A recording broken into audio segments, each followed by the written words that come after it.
हम जिस प्रोडक्ट के बारे में बात करने वाले हैं, इस प्रोडक्ट का ब्रांड नेम है नियोस्पोरिन।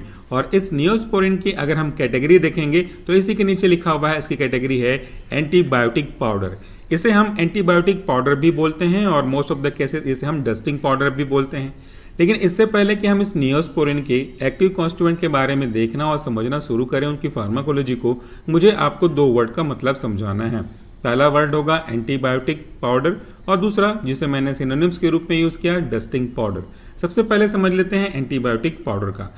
एंटीबायोटिक पाउडर एक ऐसा पाउडर है जिसमें एंटीबायोटिक की एबिलिटी होगी या इसमें एंटीबायोटिक को एक्चुअली मिक्स किया गया होगा। ये एंटीबायोटिक क्या होता है?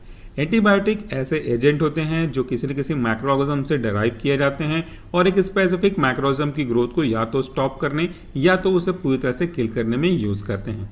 ऐसा एंटीबायोटिक जो कि बैक्टीरिया के रेस्पेक्ट में बैक्टीरिया की ग्रोथ को कम करता होगा, रोकता होगा, लेकिन पूरी तरह से खत्म नहीं करते, उनको हम लोग बोलते हैं बैक्टीरियोस्टैटिक। लेकिन ऐसा एंटीबायोटिक जो बैक्टीरिया की ग्रोथ को पूरी तरह से किल कर देता है, खत्म कर देते हैं, उन्हें हम बोलते हैं बैक्टीरिसिडल। तो ये उनके नेचर के, उनके स्ट्रेंथ के अकॉर्डिंगली क्लासिफिकेशन हो गया। ऐसे कई एंटीबायोटिक हैं जो ग्राम पॉजिटिव बैक्टीरिया के लिए काम करते हैं और कुछ एंटीबायोटिक ऐसे भी हैं जो ग्राम नेगेटिव को किल करने में मदद करते हैं। मैं आपको डिटेल से इसलिए बता रहा हूं क्योंकि आपके जो यहाँ पे ड्रग यूज किए गए हैं एक्टिव कॉन्स्टिट्यूएंट, उनमें से काफी सारे एंटीबायोटिक ऐसे हैं जो ग्राम नेगेटिव के लिए ज्यादा इफेक्टिव होते हैं। तो उसके रेस्पेक्ट में ग्राम पॉजिटिव, ग्राम नेगेटिव आपको जानना जरूरी है। इसके लिए आप हमारे मेन चैनल सॉल्यूशन फार्मेसी में माइक्रोबायोलॉजी के अंदर देख सकते हैं difference between gram positive and gram negative bacteria. चलिए, दूसरा मतलब है डस्टिंग पाउडर। इसको भी लगे हाथ समझ लेते हैं। अक्सर कई बार क्या होता है कि हमारे बॉडी के किसी एक्सटर्नल पार्ट पे, स्किन पे, चाहे वो आपके अंडर आर्म्स हो, चाहे वो आपके गले के नीचे हो या फिर आपके थाई के पास हो, पसीने की वजह से या फिर किसी और रीजन की वजह से कई बार इचिंग होने लगती है, इन्फेक्शन जनरेट होने लगते हैं। तो वहाँ पे हमको इस तरह के पाउडर को डस्टिंग करनी होती है, यहाँ पे पाउडर को अप्लाई करना होता है ताकि कोई भी अगर बैक्टीरियल इन्फेक्शन हुआ हो तो इन पाउडर में प्रेजेंट एंटीबायोटिक के मदद से उन बैक्टीरियल इन्फेक्शन को कम कर सकें। कई बार आपने देखा है टेल्कम पाउडर जो फेस पे लगाते हैं, लेकिन ये डस्टिंग पाउडर फेस पे नहीं बल्कि स्किन के दूसरे एक्सटर्नल पार्ट पे अप्लाई करते हैं, इसीलिए इसका नाम डस्टिंग पाउडर भी बोलते हैं। इसलिए नीचे देखिए साफ साफ लिखा हुआ है फॉर एक्सटर्नल यूज ओनली। इसे किसी अदर तरीके से नहीं यूज करना है, केवल आपके टॉपिकल पार्ट पे अप्लाई करना है। अब हम मूव करते हैं इसके एक्टिव कॉन्स्टिट्यूएंट का। कोई भी प्रोडक्ट तब ज्यादा यूजफुल होता है जब उसके एक्टिव कॉन्स्टिट्यूएंट यूजफुल हो। आपके इस प्रोडक्ट में, इस पाउडर में मेनली 3 एंटीबायोटिक को यूज किया गया है। ये सबसे पहले है आपका नियोमाइसिन सल्फेट, दूसरा है आपका पॉलीमैक्सिन बी सल्फेट और तीसरा है आपका बेसिट्रेसिन जिंक पाउडर। तो एक एक करके हम इनके नाम, उनके काम को समझते हैं और जब ये प्रेजेंटेशन खत्म होगा इसके बाद इनके मैकेनिज्म को मैं एक डायग्राम की मदद से समझाऊंगा। सबसे पहले हम बात करते हैं नियोस्पोरिन के मेन कंटेंट नियोमाइसिन का। ये जो आपका नियोमाइसिन सल्फेट है वो एक ब्रॉड स्पेक्ट्रम एंटीबायोटिक का एग्जांपल है। अब एक और वर्ड यहाँ पे निकल करके आ गया कि what is the meaning of broad spectrum. Broad spectrum में जो पहला वर्ड है ब्रॉड, इसका क्या मतलब होता है? उसका मतलब होता है चौड़ा। तो अगर आप इस लंबाई को देख रहे हैं, इस लकीर की, तो आपको ये चौड़ा दिख रहा है। अगर हम इसी को फार्माकोलॉजी या माइक्रोबायोलॉजी के रेस्पेक्ट में बात करें तो ब्रॉड स्पेक्ट्रम का मतलब होता है एक ऐसा एंटीबायोटिक जो 2 या 2 से अधिक तरीके के बैक्टीरिया को खत्म करने में काम करता है।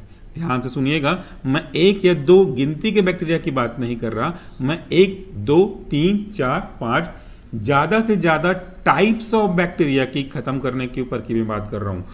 मल्टीपल बैक्टीरिया के टाइप को अगर वो खत्म कर सकता है तो उसे हम ब्रॉड स्पेक्ट्रम बोलते हैं। जैसे एग्जांपल की अगर मैं बोलूं कि ये जो लकीर मैंने खींचा है वो 10 तरीके के बैक्टीरिया इन्फेक्शन से आपको बचाने का काम करेगा, जबकि दूसरा जो हमारा एंटीबायोटिक होता है जिसे हम लोग बोलते हैं नैरो स्पेक्ट्रम, वो अगर इतना छोटा दिख रहा है आपको, वो केवल 2 या 3 तरीके के बैक्टीरिया के इन्फेक्शन से आपको रिलीफ प्रोवाइड करेगा, तो वो नैरो स्पेक्ट्रम कहलाता है।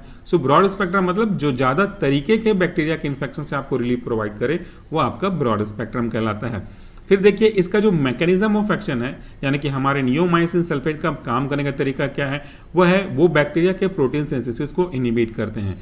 अगर ये मेरे पास एक बैक्टीरिया है, बैक्टीरिया भी लिविंग ऑर्गेनिज्म है, वो भी एक सेल का एग्जाम्पल है। इस बैक्टीरिया में भी कई तरह के ऑर्गेनल्स पाए जाते हैं, जैसे इनका जो फ्लैजिला है, इनका न्यूक्लिक एसिड वगैरह है।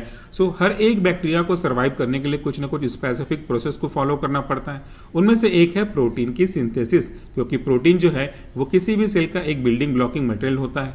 बैक्टीरिया अपने सर्वाइवल के लिए प्रोटीन की सिंथेसिस करता है, लेकिन हम नहीं चाहते कि बैक्टीरिया वहां पे ग्रो करे, क्योंकि वहां पे बैक्टीरिया ग्रो करेगा तो आपका नुकसान होगा। इसलिए हमारा ऑब्जेक्टिव होता है कि हम उसको खत्म करें बैक्टीरिया को। इसलिए हम यहाँ पे क्या करते हैं, हम बैक्टीरिया के प्रोटीन के सिंथेसिस को 30S राइबोसोमल पार्ट पे या फिर अदर पार्ट राइबोसोमल पार्ट पे इनहिबिट करते हैं। बैक्टीरिया के अंदर प्रोटीन की सिंथेसिस इनहिबिट होगी तो बैक्टीरिया सर्वाइव नहीं कर पाएगा और इस तरीके से डिस्ट्रॉय हो जाएगा। तो ये हमारे इस कंपोनेंट नियोमाइसिन के काम करने का तरीका हुआ। दूसरा जो हमारा एजेंट है इस पाउडर में वह है आपका पॉलीमिक्सिन। ये जो पॉलीमिक्सिन है वो मैक्सिमम ग्राम नेगेटिव बैक्टीरिया को किल करने में काम करता है। लेकिन बहुत ही इंपॉर्टेंट चीज़ ये जाननी होगी आपको कि ये ग्राम पॉजिटिव क्या है और ग्राम नेगेटिव क्या है। तो उसके लिए मैं फिर से आपको रिकमेंड करूंगा कि हमारे मेन चैनल सॉल्यूशन फार्मेसी में जरूर विजिट करें और सर्च करें difference between gram positive and gram negative by solution pharmacy. चलिए इसके मैकेनिज्म ऑफ एक्शन के बारे में बात कर लेते हैं। इस पॉलीमिक्सिन का, ये जो पॉलीमिक्सिन है वो सेल मेम्ब्रेन को ब्रेक करने का काम करता है। फिर से वही डायग्राम बनाएंगे। ये अगर हमारा बैक्टीरिया है तो इस बैक्टीरिया के बाहर में उसका सेल वॉल होगा और इस बाहरी लेयर के अंदर उसका एक सेल मेम्ब्रेन होगा। सेल मेम्ब्रेन बेसिकली फॉस्फोलिपिड बायोलेयर का बना हुआ होता है और इसे हम लोग अगर देखें तो ये इस तरीके से हेड एंड टेल के पार्ट में दिखाई देता है। इस सेल मेम्ब्रेन का काम ये है कि सेलेक्टिवली बाहर से आने वाली चीज़ों को उनके कैटेगरी के हिसाब से आने देता है और अंदर की कुछ चीज़ों को उनकी डिमांड के अकॉर्डिंगली बाहर जाने देता है। मतलब ये कहूँ कि वो अंदर बाहर मूवमेंट को कंट्रोल करता है तो गलत नहीं होगा। अगर हम इसी सेल मेम्ब्रेन की सेलेक्टिविटी को अफेक्ट कर दें तो इससे ये होगा कि बाहर से आने वाले जो एजेंट है वो आसानी से अंदर आ जाएंगे और बाहर से जो आपके सब्सटेंस, लिक्विड सब्सटेंस है, वाटर सब्सटेंस है, वो भी ज़्यादा अंदर आ जाएंगे। तो इस प्रकार से हम ये कह सकते हैं कि इसका जो प्रोटेक्शन है वो कमज़ोर हो जाएगा। तो बैक्टीरिया के सेल मेम्ब्रेन को लीकेज कॉज करा करके हम अपने ऑब्जेक्टिव को पूरा अचीव कर सकते हैं, दैट मीन्स बैक्टीरिया को किल कर सकते हैं। तो ये आपके इस पॉलीमिक्सिन बी सल्फेट के काम करने के तरीके हो गए। यहाँ पे जो सल्फेट वगैरह देख रहे हैं वो बेसिकली फार्मास्यूटिकल प्रोडक्ट में ऐड करने के लिए है ताकि इनकी एक्सेप्टेबिलिटी को बढ़ाया जा सके। हमारा इस नियोमाइसिन पाउडर का वह है आपका बेसिट्रेसिन। ये जो बेसिट्रेसिन है इसके काम करने का तरीका होता है, ये सेल वॉल के सिंथेसिस को इनहिबिट करता है। अभी थोड़ी देर पहले मैंने आपको बताया था कि ये जो सबसे बाहरी लेयर आप देख रहे हैं ये बैक्टीरिया का सेल वॉल है। तो बैक्टीरिया का सेल वॉल कैसे काम करता है, जब कभी भी हम बाहर से कोई केमिकल, कोई फिजिकल एजेंट देखते हैं जो बैक्टीरिया को नुकसान पहुंचा सकता होगा तो ये बैक्टीरिया का सेल वॉल इस एजेंट से आपके बैक्टीरिया को बचाने का काम करता है। सो अगर ये सेल वॉल है तो बैक्टीरिया अपने आप को बचा पाएगा। लेकिन अगर हम किसी भी ड्रग को दे करके इसके इस सेल वॉल को इस तरीके से डैमेज कर दें, आपने देखा मैंने कैसे डैमेज किया, तो इस तरह अगर हम डैमेज कर दें तो बैक्टीरिया एक्सपोज हो जाएगा उस केमिकल से जो आप अभी देने वाले हैं या कोई फिजिकल एजेंट से भी जिसको आप लोग स्टरलाइजेशन में यूज करेंगे, उसके लिए वो एक्सपोज हो जाएगा, वो सर्वाइव नहीं कर पाएगा। इस तरीके से हमारा जो बेसिट्रेसिन है वो बैक्टीरिया के सेल वॉल के सिंथेसिस को इनहिबिट करके अपना मैकेनिज्म ऑफ एक्शन शो करता है। तो कुल मिलाकर के हमारे नियोमाइसिन, पॉलीमैक्सिन, आपका बेसिट्रेसिन, जिंक पाउडर या आपके बैक्टीरिया के ग्रोथ को अपने उस पर्टिकुलर पार्ट पे जहां पे से आपने अप्लाई किया है रोकने का काम करते हैं। ये एक ऐसा एंटीबायोटिक डस्टिंग पाउडर है जिसको आपको एटलीस्ट 7-8 दिन अप्लाई करना होगा। अब इंडिकेशन के बारे में भी बात कर लेते हैं, कहां पे अप्लाई कर सकते हैं। स्किन के किसी भी पर्टिकुलर पार्ट पे अगर आपका इन्फेक्शन है तो वो वहां पे आप इसे अप्लाई कर सकते हैं। छोटे बच्चों में जब वो पहली बार जन्म लेते हैं तो उनके में गर्भनाल होती है, प्लेसेंटा होता है, वो टूट जाते हैं और कई बार उसमें फिर जब झड़ते नहीं हैं तो उनमें इन्फेक्शन होने के चांसेस होते हैं। तो थोड़ा सा उस पर आप डॉक्टर की सलाह से लगा सकते हैं ताकि वो सड़ ना जाए, उसमें किसी तरह का इन्फेक्शन ना हो। ऐसे कई जगह पर हम इसको यूज कर सकते हैं एज अ डस्टिंग पाउडर। फिर इसके और इंपॉर्टेंट कॉन्स्टिट्यूएंट के बारे में अगर आप देखेंगे तो मैं आपको बता दूं कि इसका जो मेन कंटेंट है वो यही है जो मैंने आपको एक्सप्लेन किया है। फिर नीचे कुछ स्पेसिफिक इंफॉर्मेशन दी हुई है, जैसे कीप कंटेनर टाइट, क्योंकि ये पाउडर है, अगर आपने इसे टाइट नहीं क्लोज किया तो basically powder hygroscopic in nature होते हैं। सो बाहर से अगर कोई मॉइस्चर आ रहा होगा तो इस मॉइस्चर को बड़े आसानी से ये एडजॉर्ब और एब्जॉर्ब कर लेंगे, तो इससे इसकी जो पाउडर की स्टेबिलिटी है वो खराब हो जाएगी। दूसरा, store at a temperature but not exceeding 30 degree centigrade. ऐसे टेम्परेचर पे आप नहीं रखिएगा जहां पे टेम्परेचर 30 डिग्री सेंटीग्रेड से ऊपर हो जाता है। और ड्राई प्लेस में भी रखने को बोला है just because of this hygroscopic in nature. Do not accept if security sleeve is missing और ब्रोकन। इसके ऊपर एक प्लास्टिक की कवर होती है जिसे हम सीलिंग कहते हैं, वो यही कह रहा है कि अगर वो ब्रेक है तो इसे आप एक्सेप्ट ना करें। कंटेंट देख लेते हैं, कंटेंट मतलब उसकी क्वांटिटी, क्योंकि कंपोजिशन तो ऊपर हमने देखा हुआ है। ईच ग्राम कंटेंट ये 10 ग्राम का एक पाउडर का डिब्बा है। अगर इसका 1 ग्राम आप अप्लाई करते हैं तो आपको हर 1 ग्राम के पीछे क्या मिलेगा, आपको मिलेगा polymyxin B sulphate, United State Pharmacopoeia की गाइडलाइन के accordingly, which is equivalent to polymyxin B. इसका जो कंटेंट है वह है 5000 यूनिट्स।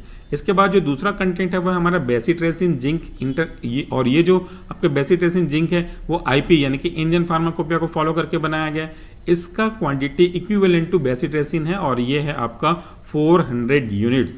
नेक्स्ट है neomycin sulphate, Indian pharmacopoeia again equivalent to neomycin और इसकी जो क्वांटिटी है 3400 यूनिट्स। यहाँ पे हमने उनकी क्वांटिटी देखी। बीच वाले सेक्शन पे पहुंचते हैं।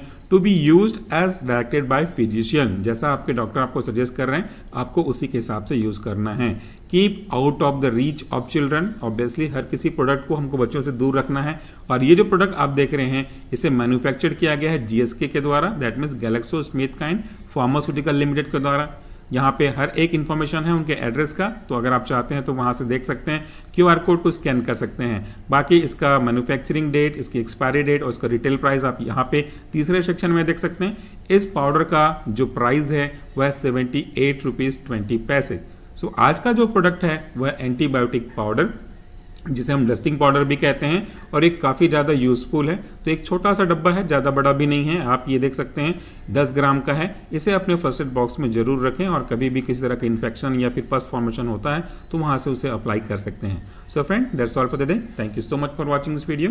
नमस्कार and please do take care of yourself.